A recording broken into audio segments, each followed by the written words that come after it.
So one of the next steps on the Talbert is to paint the beam insert and the gooseneck. Now the beam is in pretty good shape. There's a little bit of rust up under the front, how the deck insert was all rusted out. So I want to get all that blasted, zinc primed, painted. Nothing can go wrong there. But the rest of the beam, what I could see, is in really good shape. So I don't really want to waste the sand and the effort to take all that paint off, prime paint, and all back on. So I think we're going to do a little spot blasting, spot priming, and then paint it all red over top, mostly the red paint that was there. No reason to waste a bunch of effort. All right, we're gonna very carefully place some crib blocks here.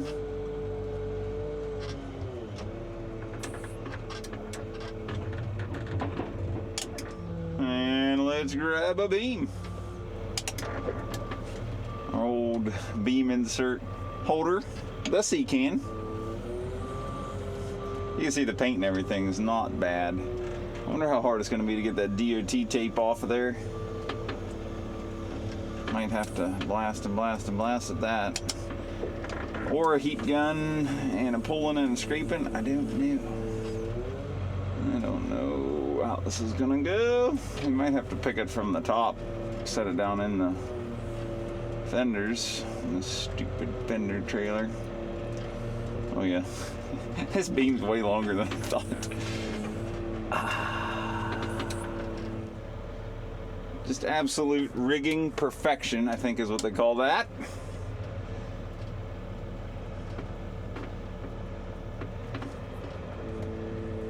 Maybe I want to move her ahead on Truckee a little bit. Hopefully it don't take out my bed. Oh, yeah. And just like so. I like it. Back out from underneath our chains.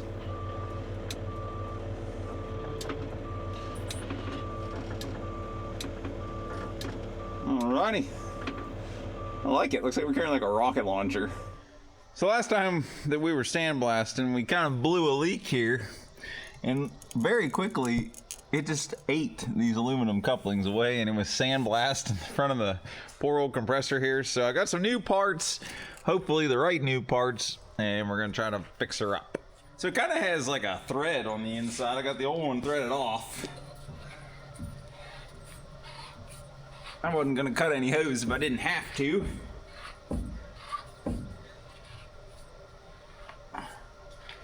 It's impressive how well this hose holds up to the life it lives. We'll put the screws back in. They're just little like sheet metal screws essentially.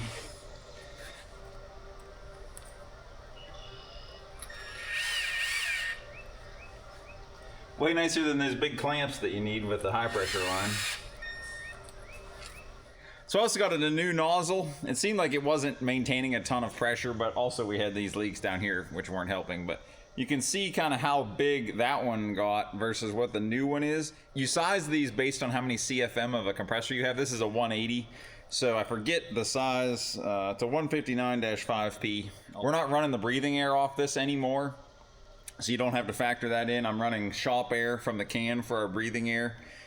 I feel better about it. If this were to suck in its own exhaust, you're not breathing that carbon monoxide. We have an electric compressor down in the basement, and that's the air we're breathing through a filter, through a breathing filter. So I think I feel better about it overall. But we are still making the nozzle smaller from what it was to what it's going to be. And then the longer nozzle, I don't know if there's really an advantage to that or not. This is just kind of what I bought the first time. This is only the first nozzle we've ever had on this blaster.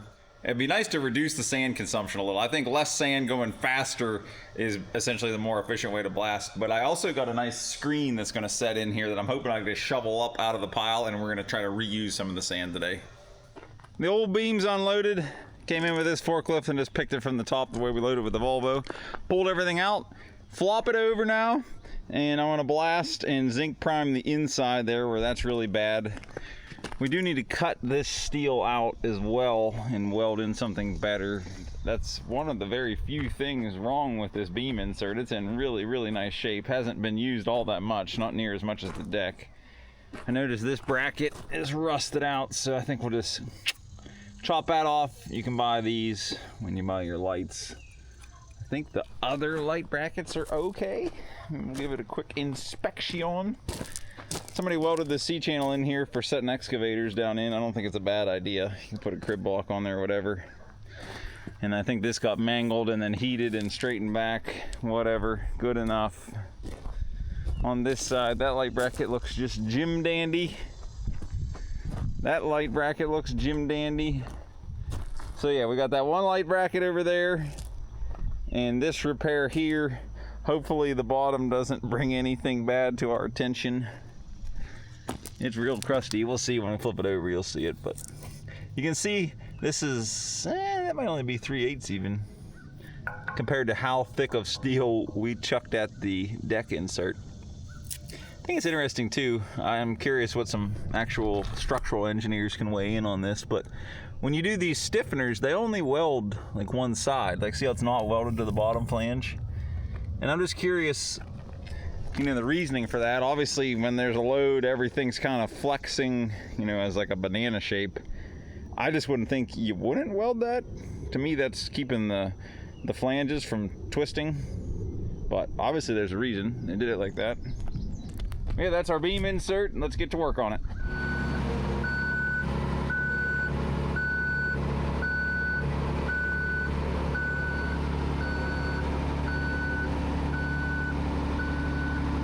The beam insert is 2 feet longer than the deck, and that meant I basically couldn't get it in here square, so I gave her the old kick, and now it's just in the old blast booth. Raise it down.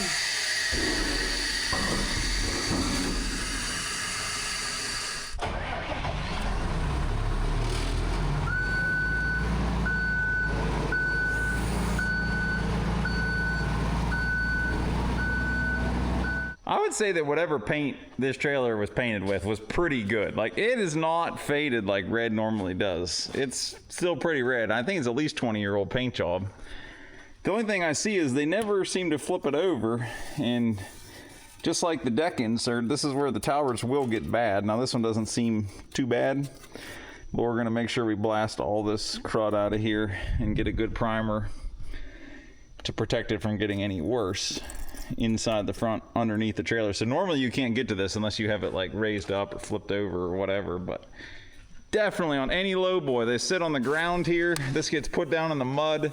Keep this up on a block of wood and keep an eye on all this kind of crap because it will get bad. So if you can keep some half decent paint on there, and I think when you park it, put it on a block of wood and keep it out of the dirt. That's the best things you can do for a trailer, for a lowboy anyhow. It's getting hot quick. It's in the 80s already here today. And I just did not feel super excited about this anymore. But the only way to finish this project is to keep working. But I can tell you, I am at the point where I've had enough of this trailer. But we got to keep forging on. I'm going to push this thing up to our pile of sand where I can shovel it in because I got this new screen. This is the first time I've tried reusing any. That was kind of the intention of having the concrete and this whole little shed and yada, yada, yada. And obviously we can improve this, but this is the rudimentary first try Sand Recycle 9000. Put that right there. Perfect.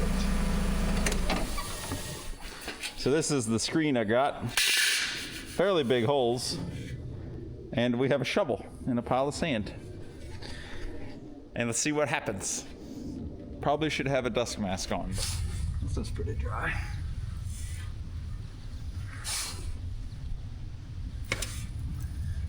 I think it's gonna take 95 shovels to make a 50-pound bag. Is the juice worth the squeeze, as they say? Probably not. We're paying it for gold. I better just put a couple dry bags in there to try to help average it out. Well, yesterday wasn't as productive as I liked, but we're back at it first thing this morning and we are ready to roll. We also have all these parts from the Cleveland radiator and this really cool old Huff sign that Matt gave me. I think someone gave to him a couple of them. So thank you, whoever those came from. I'm not 100% sure. The whole front of this trailer is looking good. There's a couple spots I want to get a little bit better. On the sides, I'm mainly concerned with deleting the DOT tape so that we can repaint all that and then we'll just stick new tape on. As fast as the paint's coming off though, honestly, I may end up just blasting the whole side because it comes right off. Got to about here on the bottom. Like to finish that off. Now, obviously this gets all scratched and you may be saying, why are you doing that? You're dumb. You might be right. I don't know. We're gonna at least try to paint all that. So it's still pretty cool yet this morning. I mean, cool as in like, we're not burning down at 90 degrees yet. Today isn't gonna be as hot as yesterday. And overall, I just have a much better attitude than I had yesterday. Let's get to it and get blasting and get this project knocked out.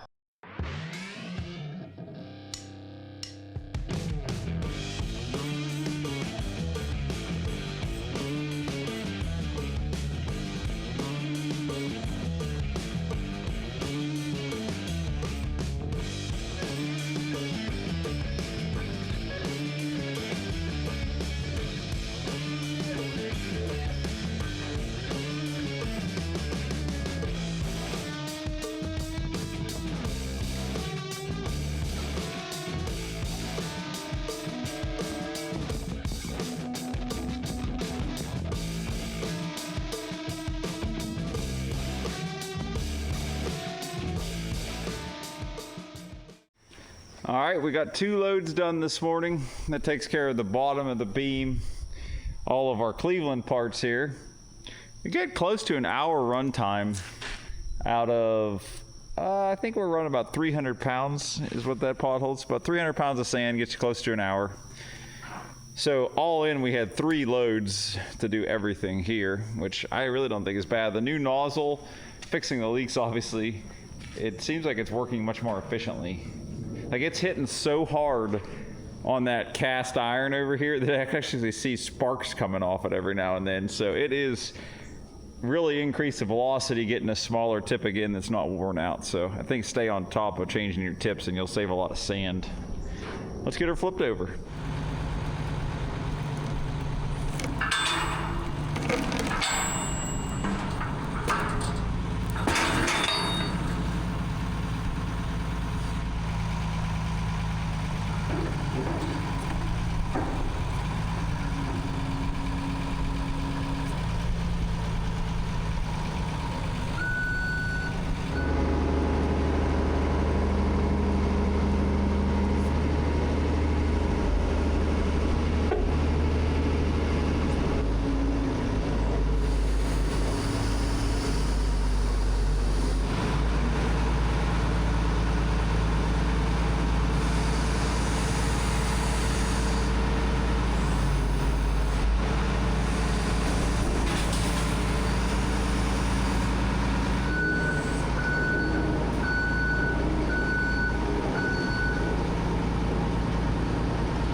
Almost killed the airline. So one of the things I wanted to change on this trailer is how the shim block works. The newer trailers kind of have like a little hanger dealio. There's different ways I've seen it, but you set a shim block in here, and then when you release these pins or push the pins out to hold it, you don't have to walk around the other side of the trailer and screw this guy on the way you do right now. So what you do now is you pick it up, push the pins out, and then this you can put like that, like that. So that sets your ride height on the trailer, whichever spot you're riding in. Well, just to save time when hooking up, if you have the shim always here, you don't have to walk around it.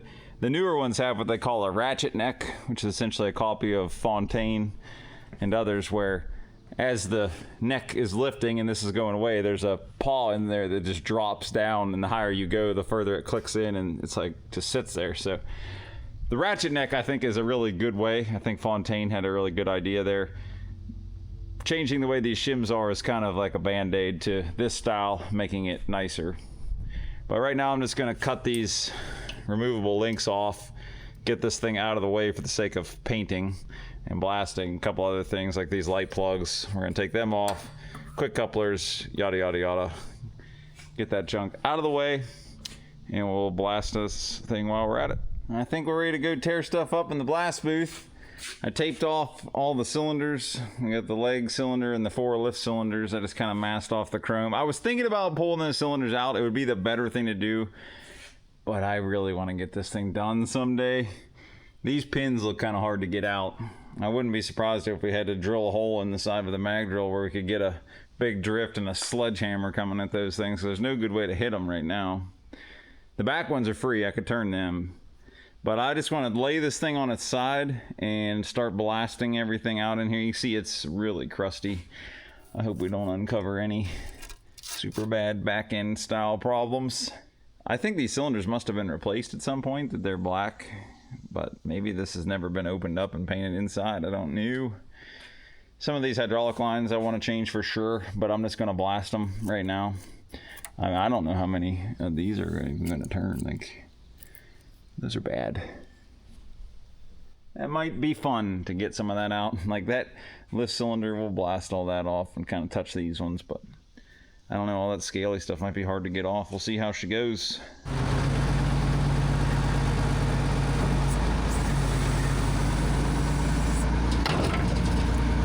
It's sleeping.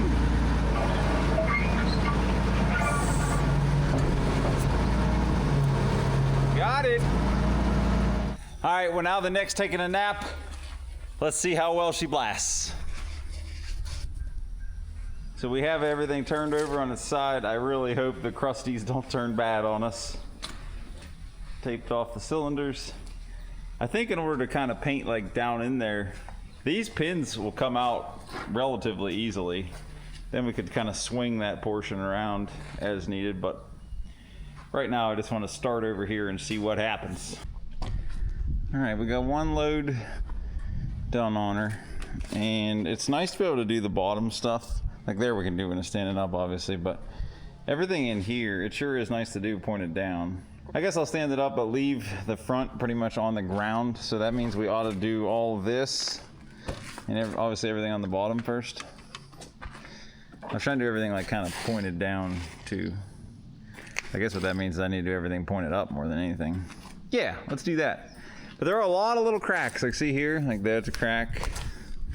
I was noticing in here, like there's a crack, there's a crack, there's a crack. So nothing like end of the world that I've seen. Everything still seems fairly solid, but a lot of grinding out and welding up cracks. And what that means is I'm just gonna leave this thing bare, I think. Unless we have time, I'll get some zinc primer on it, but either way, we're just leave it either bare or zinc primer, weld through. Rich can have at her this week, fixing all the little cracks and whatnot. The beam seems just Jim Dandy, so I'm just gonna try to get it in red epoxy primer, ready for paint. We're getting somewhere now. I blasted all that grease off, mainly for the sake of, I was tired of getting it on our forklift fork, and then we have fresh painted things or things we're trying to paint, we're getting grease all over it. Got all, relatively back in there, and I tried to blow everything out of here as relatively good as I could, and we are ready to stand her back up. And then I think I can get everything I've missed on kind of the upper surfaces while it's, back to the normal way. The beam here, that's as done as we're gonna go. I said we weren't doing it all, and therefore I haven't really done the insides other than trying to hit the rust a little bit. Good enough, you're chucking chains and binders in there. The outside will look nice and pretty. I also have the top and bottom pretty blasted. We're gonna get that all painted, mainly just because it's, lives outside. Don't want it to get any rustier than it needs to. I think it's interesting, like certain things, like right there, that pitting, I think that was like in behind the DOT tape, so maybe we won't tape over that. Like I'll just skip the DOT tape there. Oh, didn't get all the tape off. We'll have to hit that a little right there. Everything up front here, we got that. I think I'm just gonna come in with the torch and just kind of cut this out and call it a day. We'll just clean that up. Yep, good to go. And that's the beam. Let's stand that dude up and get back to blasting. We're running out of day.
So we're gonna put the weld through zinc primer on like we put on this deck. That was probably about, I don't know, 3-4 weeks ago when I primed that.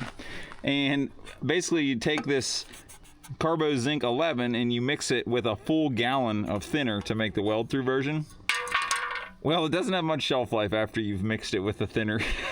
I did do a little bit more the following week on the outside rails and it was fine, but they tell you not to keep any when you do that, so they're not lying. So what I'm gonna do is mix up another batch. The Carbo Zinc 11 is just a 2-part, not a 3-part. So you just have the liquid part and the powdered zinc part, and that's all you do. And then you take your thinner. So like if you were just using it as Carbo Zinc 11, that's all you would do. But making it essentially the weld through 11, you take a full gallon of or you take a half gallon of 254. All this was primed with it before I went in the press brake, and then we can take and weld all these as the front ramps of the deck insert and everything. So we'll be able to weld all that on, but it's all coated in where it's hard to get to already. We're thinning at 50%, so I'm gonna put 1 quart into this half gallon mixture. So it's actually 3/8 of a gallon of liquid, and then the 7.3 pounds of zinc now, because I'm making a half batch. That way we're not mixing anything. We'll save all that over there. It'll be just Jim Dandy. I just weighed it out on the scale. So now we just need to grab a quart of this thinner, put it in there, and then sift in the zinc, mix it all up, throw it in the pot with our new liner, and we're ready to go paint.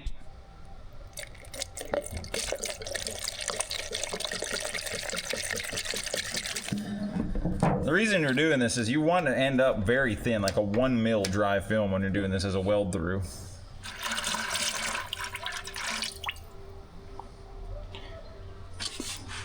All right, I'm gonna go grab the old sifter thingy, my jig. So I'm gonna try to mix underneath there. Little sifter doodad.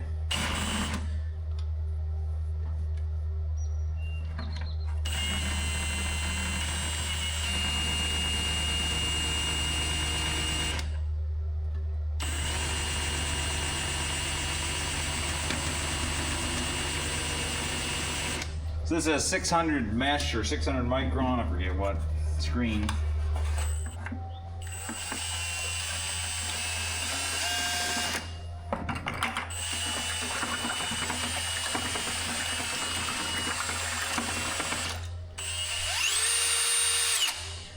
Alrighty, let's load her up and go. We're running out of time. Alrighty, got my trusty old JBL. We're gonna throw you on time lapse and get after it.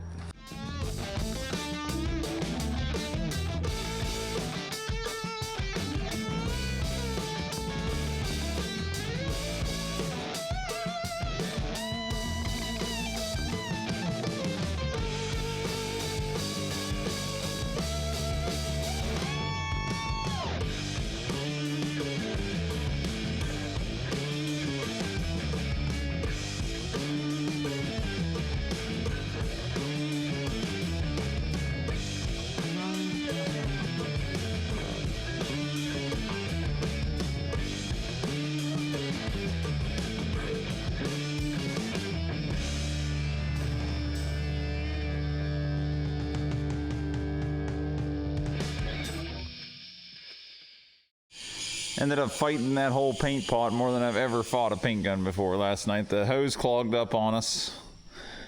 I don't know where the battery ran out on this in the time lapse, but you probably couldn't see much anyway.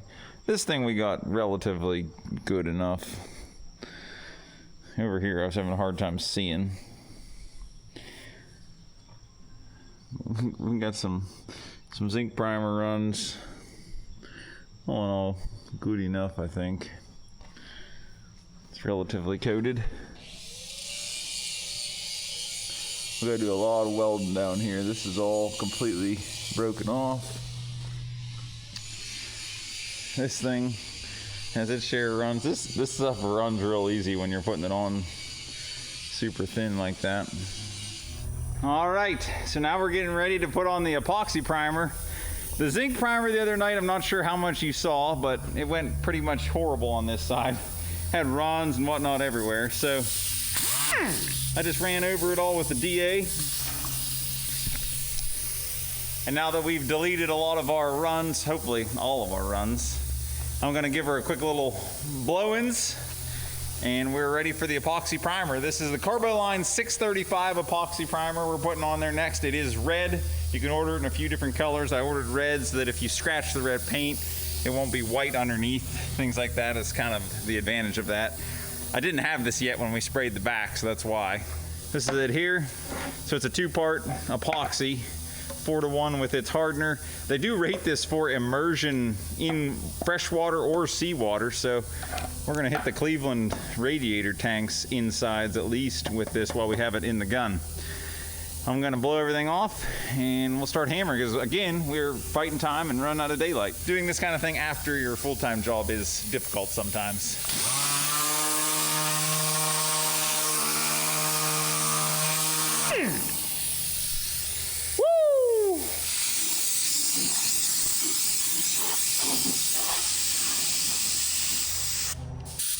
Let's hope nothing else goes wrong.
Poor old girl just needed a lot of love.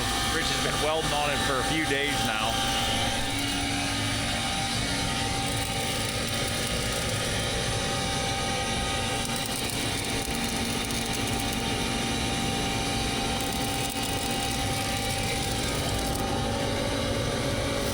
All the wear in his eyes. This is all worn out too. Motor all this up.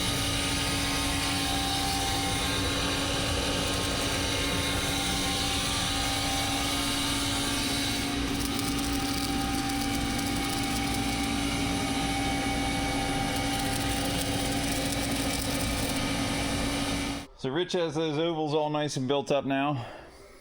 So I was having Rich add extra angles on here just to hang more chains and binders in this area. And he didn't really understand what I wanted, and this was not what I wanted. So we're gonna grind this all back off, clean that up, and put a new piece in there.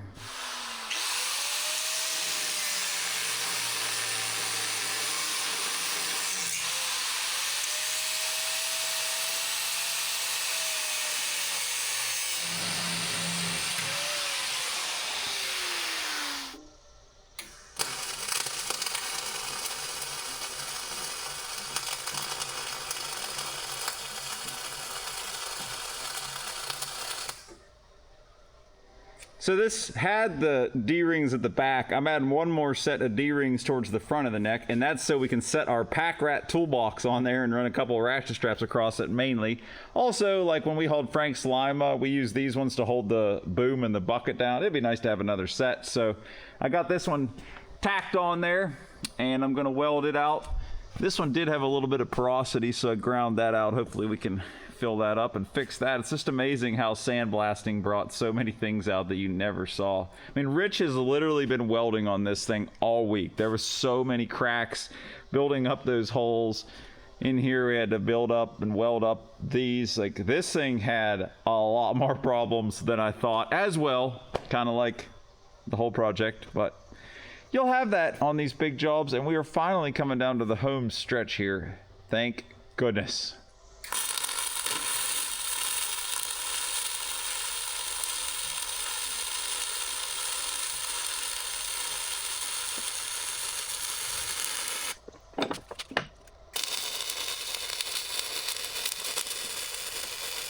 running that dual shield, so we have to take the slag off every pass. I really like running dual shield, I gotta say. This is a little bit less. This is not the Fabco 110. This is like Fabco 711. I think it's more comparable to like an ER70 hardwire. You don't have to preheat with what we're doing and all that kind of stuff. So I'm just gonna put a few passes on here and we'll call it a day.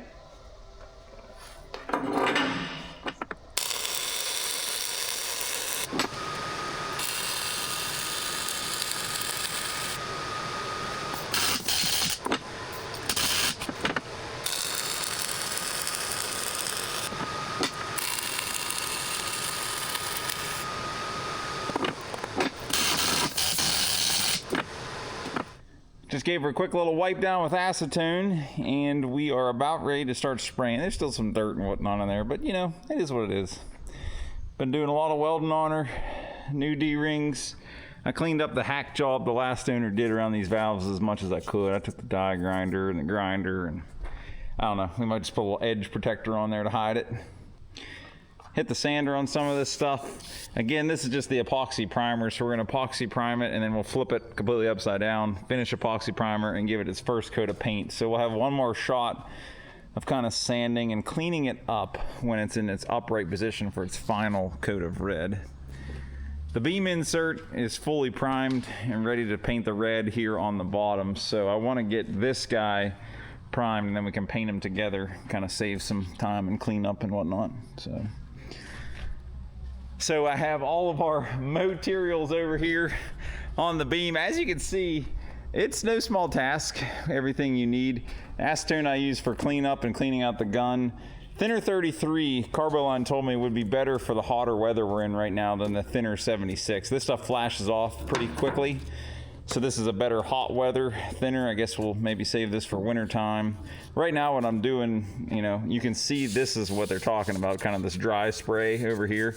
And it really makes no difference at all on this primer. But when we get to the paint, I think that's where the 33 is gonna be better. I think I might actually stick to the 76 right now on the thinner because I don't care about the dry spray and I do want this to dry quickly so that we can flip it over, continue this whole mission on. If we could get the top primed, do something to burn up some time, flip it over and prime the bottom, that'd be great for today. Might even be able to make the bottom coat of red on the beam and this tonight yet. It only needs about 45 minutes from when you prime this to when you can top coat it with that epoxy primer.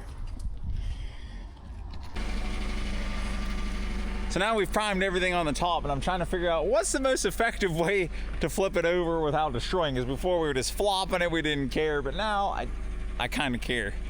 So I've hooked that strap on the D-ring on the other side. I'm gonna lift it, try to gently lay it down. I think I'll take this other piece of plywood, put it over here. OSB, sorry, not really plywood.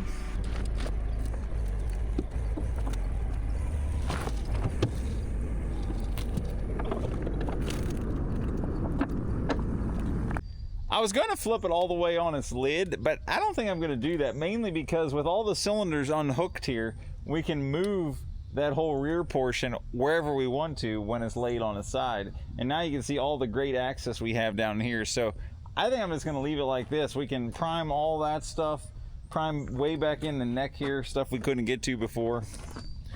All this kind of stuff was impossible to reach earlier. So now we can fix all that up. Like on the side, stuff you couldn't see before. You can get to all this.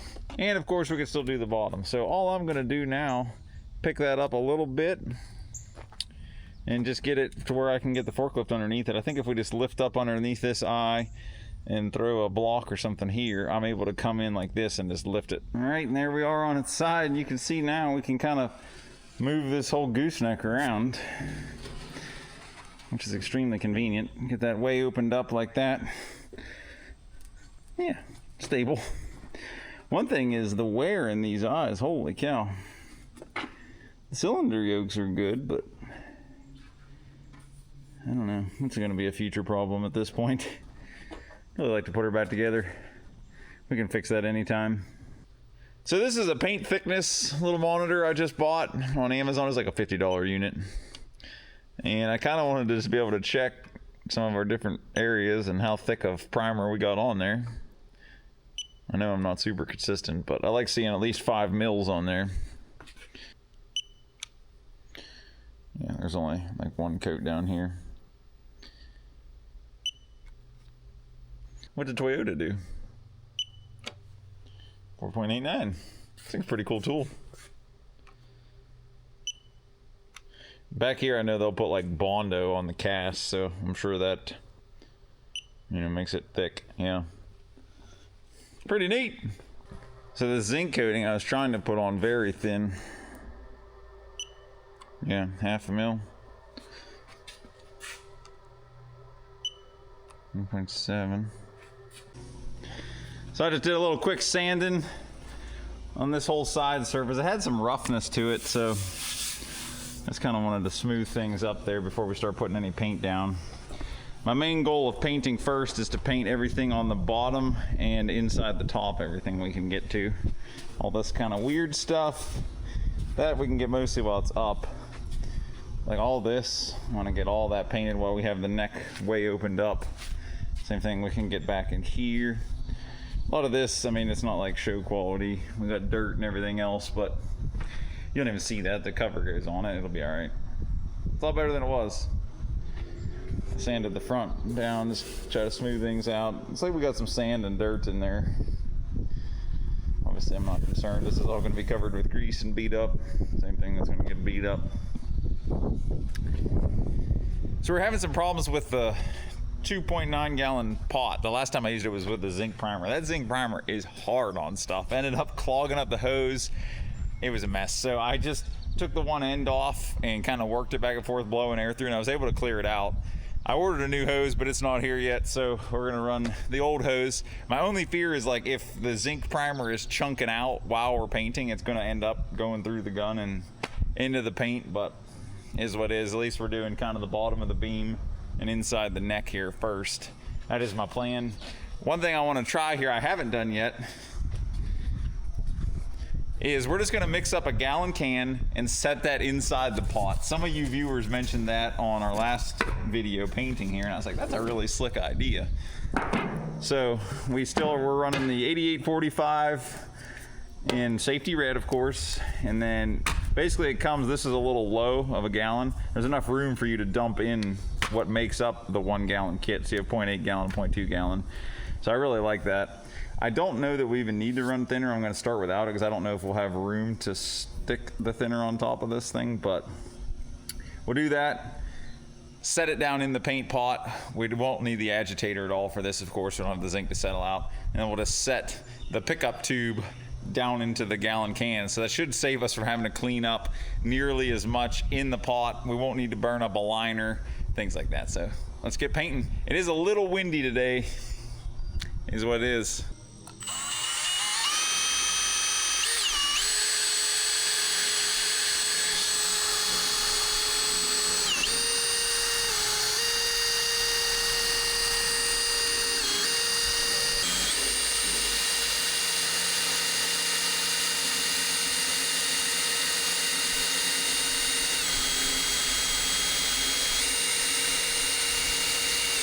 Alright, now we're just going to set her down in the pot.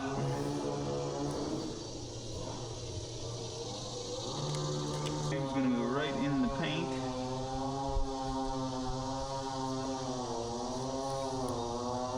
Like so. Just have to be mindful as we move that there's essentially just a can sitting in it. Alright, that's everything I wanted to do while it's laying down. Like on the beam here, I don't want to hit that whole face because when we start painting that flange, once it's flipped over, you're gonna have all those white lines on there anyway. So in my view, you're essentially just wasting paint to paint that now. We'll just paint that once it's upright. If the white line lands somewhere down here, you're not gonna see it. But I really like this gallon can in the pot idea you guys had. I appreciate that knowledge. And I highly recommend, because that's all the paint we wasted, very little that it couldn't pick up. And you could probably lean this thing and get to pick up even more, but. So we sprayed almost 2 gallons of paint. I still have 1 quart left and then a full gallon here of that box of 3 in it. So That's all we wasted out of 2 gallons of paint. You could dump that into like a gravity gun if you really cared, but I think we're gonna call that a win. Definitely less than you would have wasted just being in the pot. What I'm thinking now to clean up the gun is I'm gonna use one of these empty hardeners and put thinner in there and set the pickup tube back in it the same way. I'll wipe this all out, but that way we won't need to burn up all that thinner to shove through the hoses and everything. I'll wipe all that down. Yeah, this will work. How did our paint turn out? Oh yeah, what's there looks really nice. So shiny.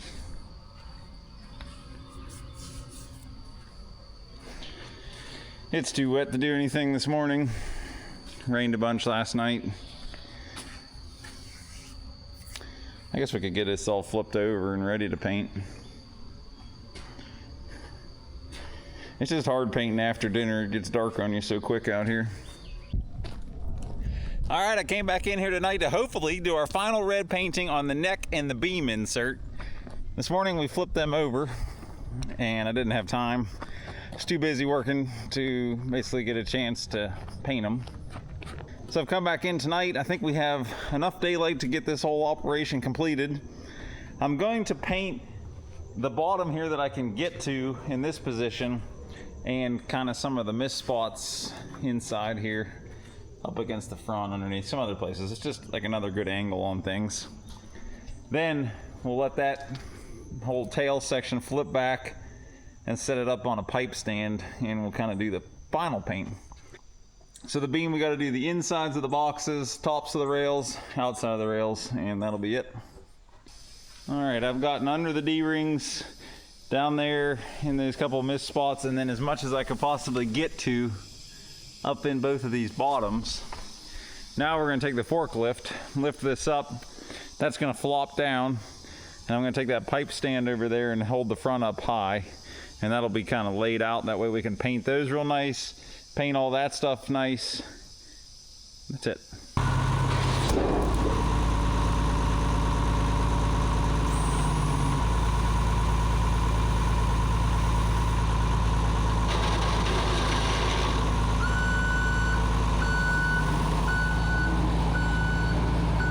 Alrighty, so she's laid back enough for us to paint all this stuff. The cylinders can't go that far anyway, so that's more than you'd ever see in normal operation.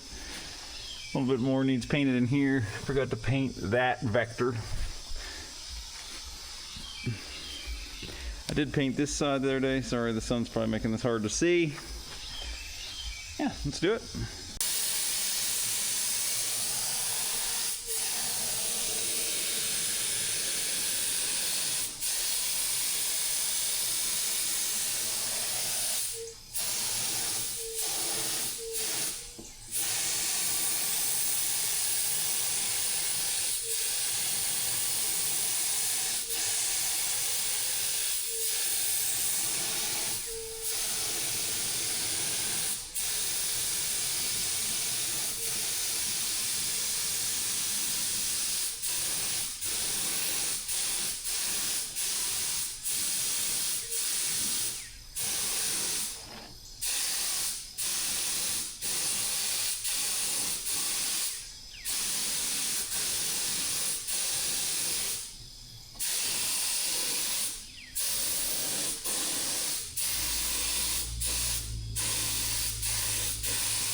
This is how she turned out.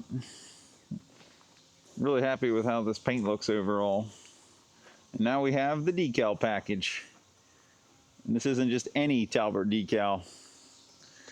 We jazzed her up a little bit. Hopefully it'll go on there okay. We kind of cut and pasted and added this portion, and that's still the factory decal front and back. But I got the matching reflective vinyl. Because basically even with the back of the lug. I was thinking we could potentially hold that up with something. We could hold it up like that maybe. Little bungee cord action there. That wouldn't look bad. Yeah, let's roll it. I'm going to try to tape some of this together because it's so many different pieces.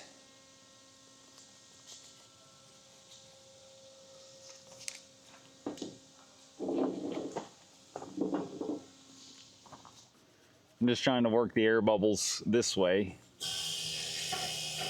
If we do it.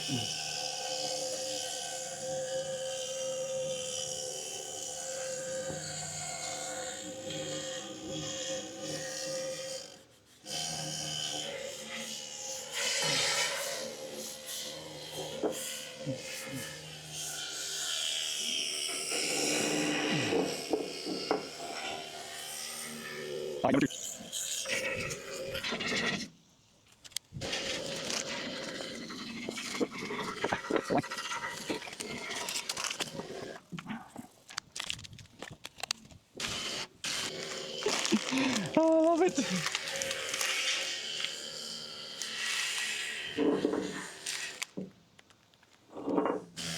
That is epic.